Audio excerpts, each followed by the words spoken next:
Firstly, the thing I want to talk about is firstly thank everyone for organising this weekend. It's been brilliant. What an insightful weekend. I really a couple of things that I've taken from the weekend as well is it's been so refreshing to hear some of the PKU stories, particularly the two girls yesterday, the two sporty girls. I realised that when if I had their attitude when I was younger, when I was their age, my life would have been completely different. I'm just about to go into my story. You'll find out exactly why I had that opinion when they were speaking. I feel myself choking up as I'm saying that.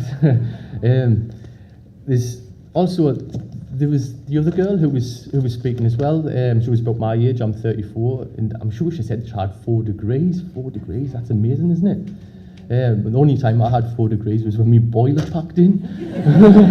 But I am on my way to the first one, so I'm all right. Well, just one. If I get one, I'm more than happy with that.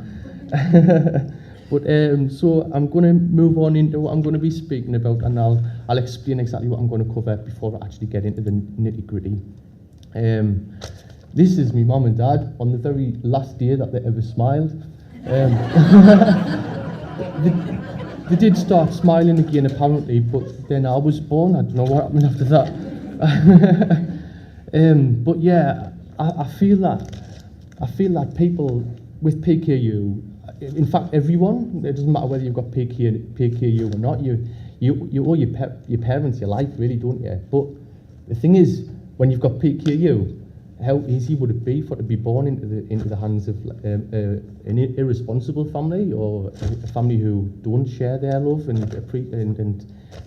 but when you've got PKU and you've got parents who look after you, especially at that part in your life where you've just been born and you're an infant and you really need that support and care, it's just absolutely massive. So big thank you for all the PKU parents. Massive. God, I'm starting to cry here. So, who am I and what will I cover? So yeah, you probably think who's this muppet on the stage. So, I'm Paul, I'm 34, and I'm from Sunderland, the European City of Culture, which no one ever said. I know it says that I'm an undergraduate writer, but that's what I'm studying at I'm at Open University, and I work for a bank. So a really boring job. What happened was really, I got back I've been off the diet since I was about 10, 11 year old. Got back on the diet when I was 27. And when I returned to the diet, I realised what I wanted to do. I don't think that was any coincidence that I realised what I wanted to do as soon as I got back on the diet. My perspective just seemed to kind of broaden, and my options started to open up. So I'll be speaking about that as well. And I've covered my studies. Yeah, so I'll speak about how my long spell off PKU. So if I got back on the diet when I was 27, and I was heavily cheating about 10-year-old really. As soon as I started to walk the shop by myself, and I saw all the chocolate bars, and my mum and dad went around to stop us with us. So that's what happened. So I'll speak about how being off the diet from such a young age affected us socially, intellectually and psychologically, being at school, in adulthood as well, before I eventually got back to the diet, and how that returning to the diet affected me, my perspective of adhering to PKU, and why I held such a long-term dismissive mindset about PKU as well. Because the thing is, you're on the diet, and you kind of you have the negative traits of not being on the diet, but you just accept them traits as just part of your nature and part of your personality. So you kind of get stuck in a rut. And you think it's you think your mind is just naturally slow. And when you've been off the diet for such a long time, of course you're just going to accept it. But it's not true. It reverses when you give it a chance. And So why I was so reluctant to change that way of thinking, I've just kind of touched on that really. And being on the diet versus being being on the diet versus being on the diet. No, that wasn't supposed to say that. I'm studying English literature as well, you know. What triggered my decision to return to the diet? Might as well tell you that now.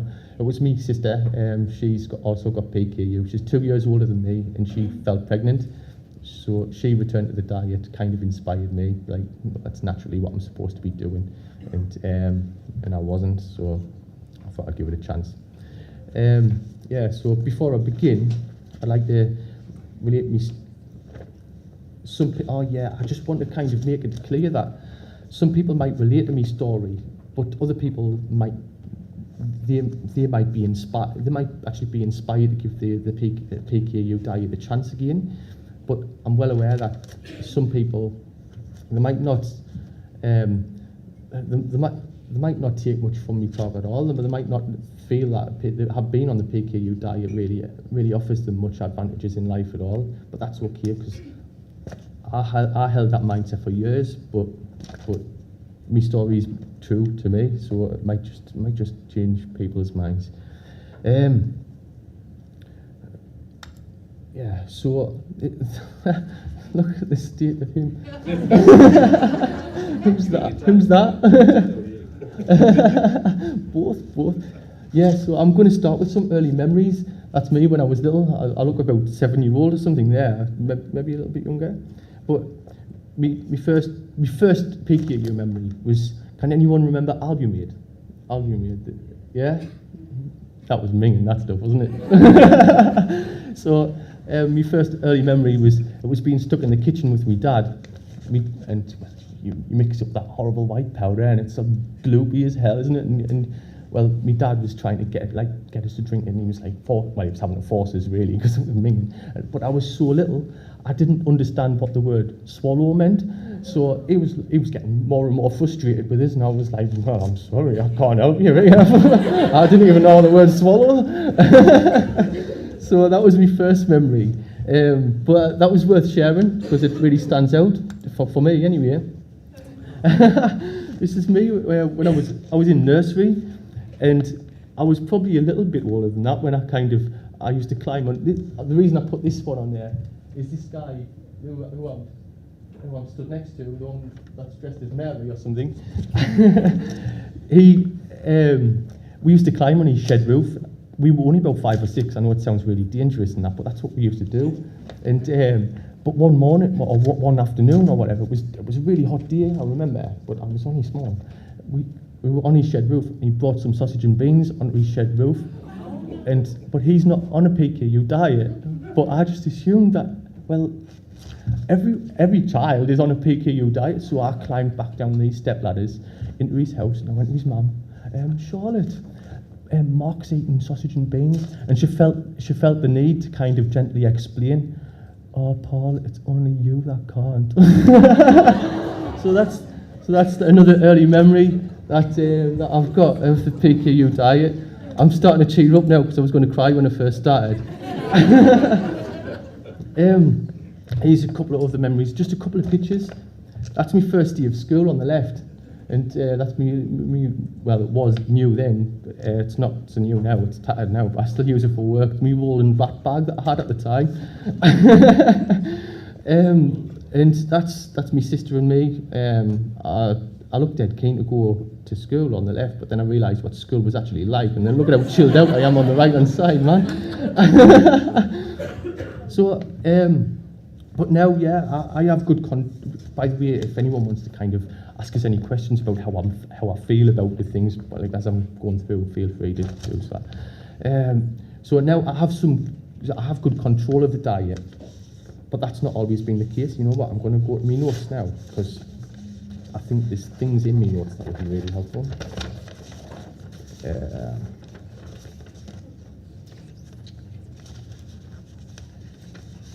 Yeah, so now I have good control of the diet, but that's not always been the case. As I've just explained, I came heavily cheating at 10, coming off the diet probably about 11, and it's just it's just been pretty much the majority of my life, really. I've just not really been adhering to the diet, but that's despite me parents. My parents were they were fighting really hard to keep us on the diet, but I was just cheating like mad, and they just I might eat what they wanted us to eat in the house, but as soon as they left the house, all the meat in the freezer got put in the oven. or I used to oh yeah, hand happy days. Yeah, go for it. When you were 11 and you got over this, like eating what you wanted, Yeah. how did you actually feel when you thought, okay, I've eaten all this meat and I've eaten all the things I shouldn't have? How did you feel mentally? Oh, mentally. Full, I was going to say it, but mentally. How did you feel up here? Yeah. You know what? I didn't realise it was affecting us, and I was slower. I will be going into that, but I just felt so lethargic and tired. But you know, it wasn't really an unpleasant feeling. It's just a matter of that I was lazy, and I just kind of like I just couldn't concentrate. But I'll cover that intellectually as well. So and I do speak about how I was at school as well a little bit. So but I had a milk round, and I used to drink all the milk. Sorry. Yeah. So So you'll be asking what effects that I suffered when I was off the diet. It's not easy to recognise the effects. The reasons for that, I feel, is that you for me, it was that long spell, and when you've been off from the age of 10, it's kind of like you feel it's just your nature. But also, if you work in a manual job and you're not really doing intellectual things, or you're not really in an office-based environment. I used to be a tiler, and so if I was a tiler now, I probably might not have recognized the difference in the way I think quite so much. So, and it took us till I was 27 to really kind of realise the impact. It doesn't feel unpleasant, but it does stop you from doing things, and your perspectives are closed. Oh, hand, go for it. Yeah. Right. Kind of been on and off. I've had 2 children, so I was on it then. I just can't get myself back on it properly. Yeah. So I have those different effects. Yeah. Over time, actually. But in the first sort of few years, I didn't see anything wrong, any changes. Yeah. My family said that I was a different person. And it took me a long time to actually accept and realise that, alright, yeah, I am, because obviously then it started to display more and more. Yeah. So what kind of you found that you felt that people were seeing it and Yeah. I'm sorry to be we are running a bit late, so can we let me finish his speech first and then have a chat with him afterwards? Yeah? Thank you. That was probably my fault, sorry. But people didn't really realise with me. Me dad used to tell us that he noticed the difference, but I think everyone else kind of thought that was just me as well. But I have massively different person now these days. I think if anyone's struggling to get back on the diet, it might be worth giving yourself a trial on the diet and a trial off the diet and just feel the difference. But I don't know, see what works for yourself. But yeah, so I'll move on into social effects, and I'll use my notes as well. So it's not easy to recognise when you're off the diet because the difference feels subtle to us, but we feel as if our brain's just having a lazy day and we can't be bothered to think quickly, and it's no big deal because it'll pass over. But it doesn't pass over. Our minds are lazy every day that we're not on the diet, and that's how it was. I found that when I was reading something, I might get halfway down the page, and then feel like, oh, you know what, I need to read this again. I'm not taking this in. But when you're on the diet, that's not the case. You're absorbing things. I don't know how many people might relate to that. And at school, I wasn't bullied at school because of my diet, because in secondary school, I wasn't adherent to the diet anyway, but socially it did affect me. It did affect us, and it affected us in a way. I had a large group of friends, but my image, my popularity, my social status on a whole was affected, because being quick and responsive is cool, isn't it? If you haven't got a quick answer, then you're not one of the confident cool kids. It's an automatic teenage rule. And although I had a large circle of friends, I took the back seat to the sharper, more confident guys in the crowd. But I could have been sharper. I could have been more confident. And when you're young, when you're a child, and if anyone wants to kind of persuade a teenage, well, male or female, but see if the 13, 14-year-old guy, he's struggling with his diet. If he wants to attract the girls, I know this sounds shallow, but if you're sharper and you're more confident, who's to say that the girl that he's interested in is going to walk past and see him not responding and not being confident and just seeming timid and vulnerable? It's not going to, be more attractive, man. I came across one of the, so I'm up to me catch up with the old school pal a couple of Christmases ago. I noticed a guy who I used to go to school with. He was one of the cooler guys in the crowd, and I caught up with him. We just had a bit chat, but he noticed how much different I was, how much more confident I was, and he found out that I'd done one or two stand-up comedy acts and stuff, and that's in the past, about 5 years ago when I'd done that. And he says, where was all this when you were younger? I was like, all what? He says, well, all this, you're dead up and confident and stuff. And I started to explain PKU to him that I wasn't on it then, but I am now. And he went, oh, right. Well, that explains a lot, actually. I was like, a cheeky note. or words to that effect.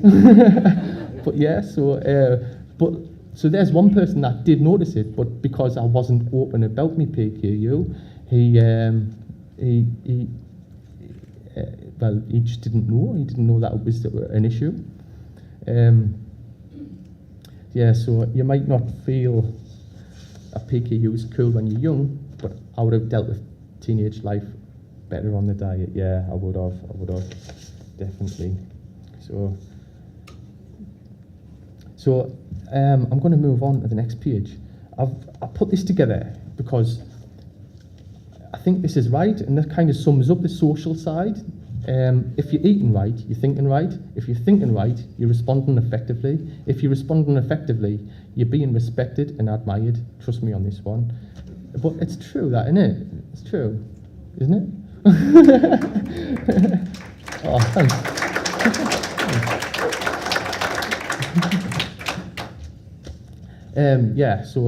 Couldn't make you more attractive. But I've already explained that. I don't need to do that now. Happy days. So I wasn't on the diet. I didn't respond effectively. Yeah, that's just explain. Oh yeah, I didn't respond effectively, and there are many people who remember me from my school days. But my word, have I changed? Yeah, I have, big time. It's a huge change, and maybe I felt as though I was changing as I was approaching 27 from school, and I probably was, but the change really didn't start until I was coming off the diet. But it was immediate. As soon as I started the diet again, that was it. So intellectually, where was I working at the time that I returned to PKU? At the time of getting back on the diet at 27, I was working for a mortgage company dealing directly with customers who were in arrears and being threatened with repossession. That was what was Northern Rock, but don't blame me, because that wasn't me.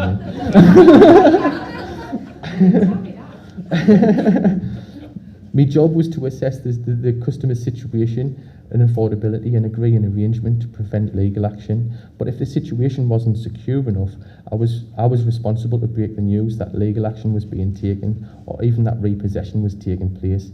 But imagine how intense some of them conversations were.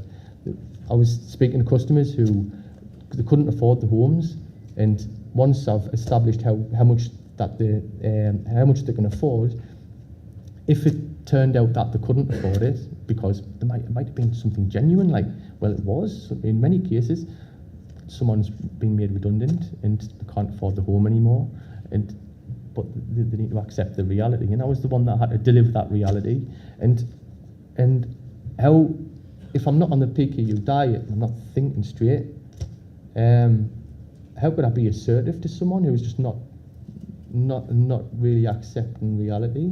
And but I became better at doing that when I came on the diet again. So I don't consider it a coincidence that my performance at work dramatically improved once I established myself as a born-again PKUer. It's dead cheesy, that, isn't it? It wasn't only the conversation with customers that was tense in that place. It wasn't only the conversation with the customers that was tense in that place. All the agents were very competitive. The management were very strict. You could cut the atmosphere with a knife, and it was no place for the absent-minded. But that I often was, up until I returned to PKU. In the early days of working in that office, I felt as if I was just looking to do enough to stay in the job. My alertness wasn't enough to be successful in that place, and without alertness, how could I possibly manage to be assertive with the customers who refused to accept their fate and circumstances? I've already said that. I needed confidence, and my genetics deny me of my true level of confidence if I don't respect who I am. Yeah, so I could have done a lot better in the early part. I could have walked into that job and immediately hit the ground running. I didn't. I was doing okay. I've never struggled with work. I've always been in work, regardless of whether I've been on the diet or not. But that was such an intense job with such intense conversations. And I went from a tiler to doing that. It was a bit of a change, massive change. So I could have dealt with that better. I went on to be a core performer in that office, began studying English literature during my time there, and tried my hand at stand-up comedy during the time I was working there too. These things I 100% guarantee I would not have done if I didn't return to the diet. That's absolute guaranteed. I couldn't do this, couldn't stand up in front of you if I wasn't on the diet now. There's no way. I'd get like 2 words in, I think I'm going to have to sit down. So that's the truth, that's facts. Also, when they were speaking earlier about the sports, I ran a marathon at the time as well. I was just going through the transition of changing into the PKU diet, and at that time, in fact, the GP, the doctor who works alongside my dietitian, she was running a marathon too.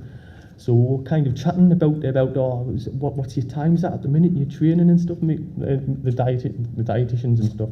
And so we were sharing each other's. But I was a bit jealous of her because she was doing the London Marathon with all the sightseeing, but I'd done the one in Sunderland, so I just smelt the bus stops.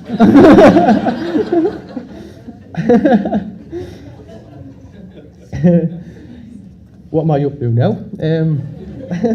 I wasn't very studious at school. Yeah, what was I like in school? And yeah, I wasn't very studious in school. I was very lethargic, bored and tired in most of my lessons. I touched on my milk round. This could have been something to do with getting up very early for my milk round, but it's more than likely to be caused by the milk I was drinking on the milk round. And the chocolate on my way to school. Yeah, I was cheating like mad. But to be fair, I was completely off the diet by the time I was like getting well into secondary school. I wasn't even taking me coolers. Well, probably wouldn't have been coolers back then, but my GCSE grades, yeah, the only GCSE that I passed like A to C was English literature. No surprise, that's ended up being what I'm studying now. But I'm not even sure how I managed that, because if I remember rightly, in the exam I wrote a story about being knocked over by a Tesco's truck. So there must have been some brilliant detail in that story.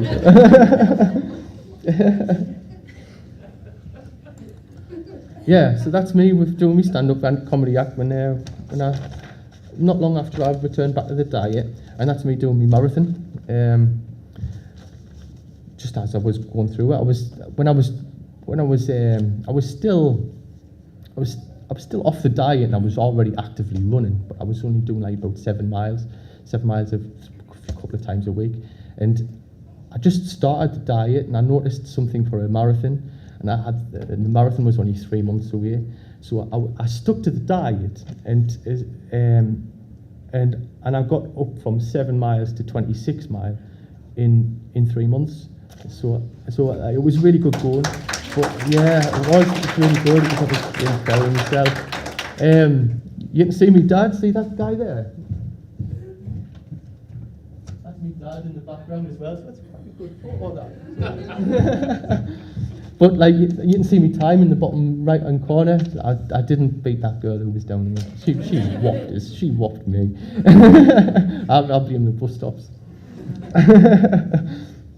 Oh, I think I've skipped a few things there, but yeah, all my other results were D to F, and I went on to work in some under-inspiring workplaces. I'll give you the details of them if you like. Before me eventual PKU come back, and the realisation that I should be studying English and writing. Yeah, as soon as I started, I never really had any thoughts about what I wanted to do. When I left school, I didn't know what to do. When I left school, after thinking about it for a while, I just went home. No, but that was just a joke. But yeah, I didn't know what I wanted to do when I left school. I had no idea, but I think that's probably because I had a bit of a clouded mind, and my mind wasn't on that. It was just a matter of like, where's my next bit of meat going to come from? But I had such a wrong attitude, and I never dreamt I would ever go to university, and I never had ambitions like I do now. The difference is you're absorbing everything you read when you're eating properly, but finding that you're halfway down a page and needing to start again if you're not. Has anybody found that? On that basis, it's a no-brainer. To succeed intellectually, we need to learn. To learn, we need to absorb information. To absorb information, we need to be eating properly. Yeah, so that's right as well, isn't it, really? Because if we're not absorbing the information because of what we're eating, then you're not going to be learning. You're not going to anything kind of any activities that's using your mind. You're going to struggle like mad. So it's kind of another few words that I've threw together that maybe sums up exactly what I'm trying to say. So far we've covered how you can be more attractive, witty, cool and brilliant. Yeah, I'm going a bit over the top there, but that's right though. How you can be more successful, intelligent and ambitious.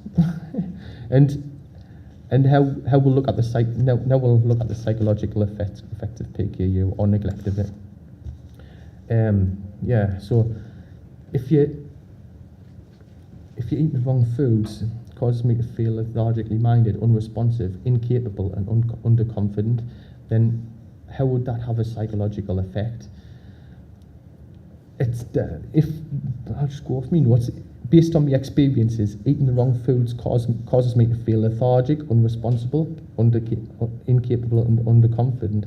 Then a neglect of the PKU diet would have me stuck in a psychological rut, and it did. Just imagine, from the age of 10 when I began cheating on the diet, my brain was never fully functioning until its potential until I was 27.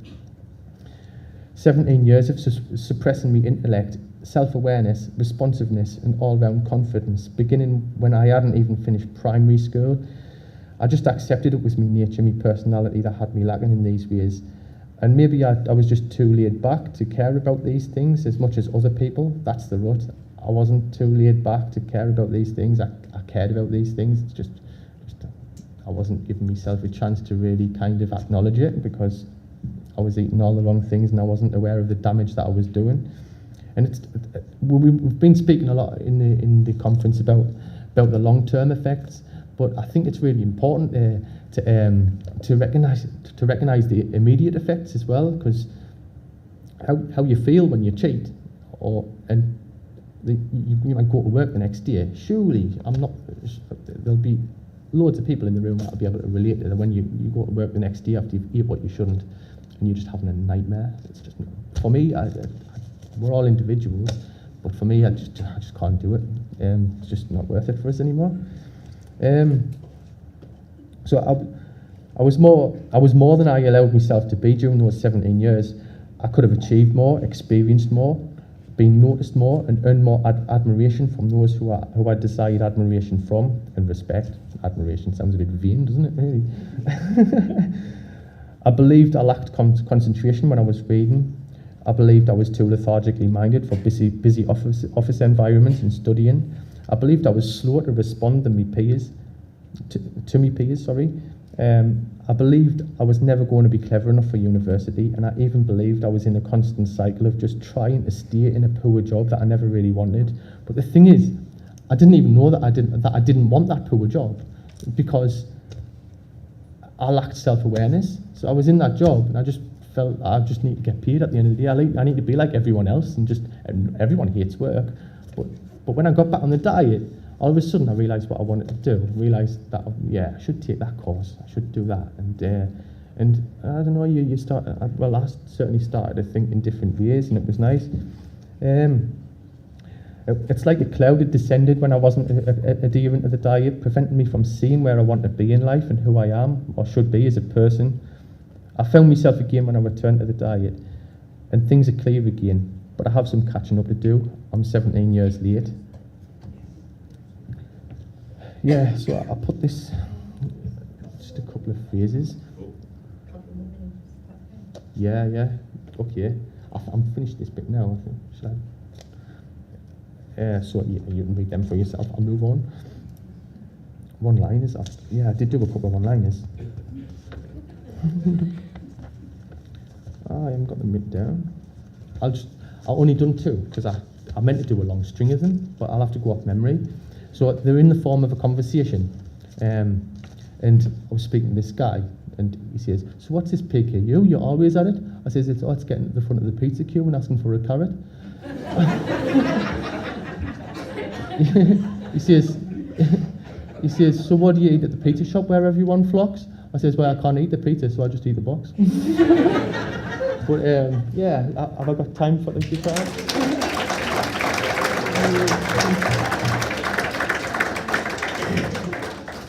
Do you think? Yeah?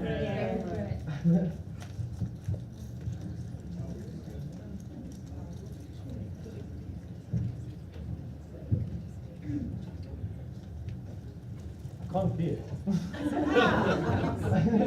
I only bought it a couple of months ago. I've never been able to play a guitar in my life. It's a friendly audience. What happened? I just found 3 chords that seem to work together up here, and threw a few words in, and I've got the guts. The guts to try. So here we go. PKU related it is, otherwise there would be no point, would there really?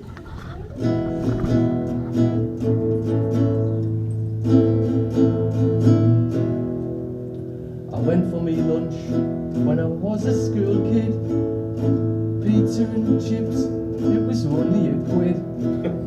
Later that day, in a classroom situation, where the hell, oh my word. Sorry, I've kind of, my fingers, I'm that nervous, I can't get my fingers to work. Later that day, in a classroom situation, where the hell is my concentration? This is your life with PKU.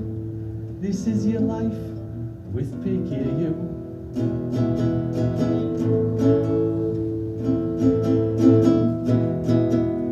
I went for a meal with my mum and dad. What do you want, son? What I've always had. And what would that be? Salad or veg? 3 boxy chips and 1 slice of bread. This is your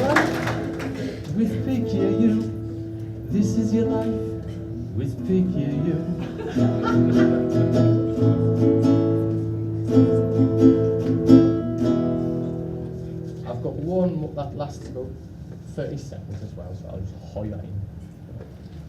I don't know whether my fingers will manage this one. This is a bit faster than that one. It's the nerves. I can do it in my room.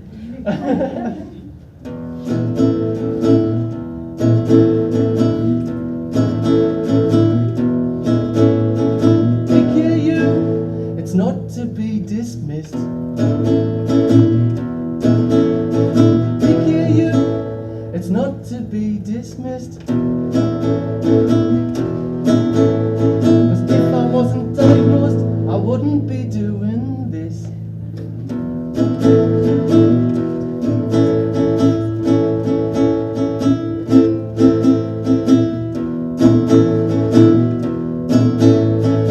If I wasn't diagnosed, it's not. I wouldn't be doing this.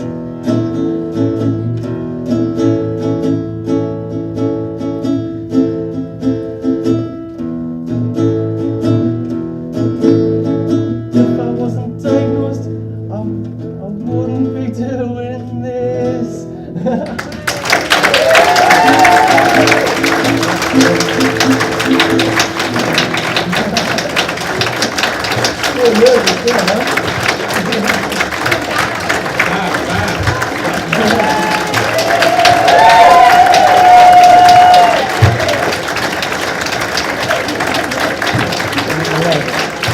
Just keep me going.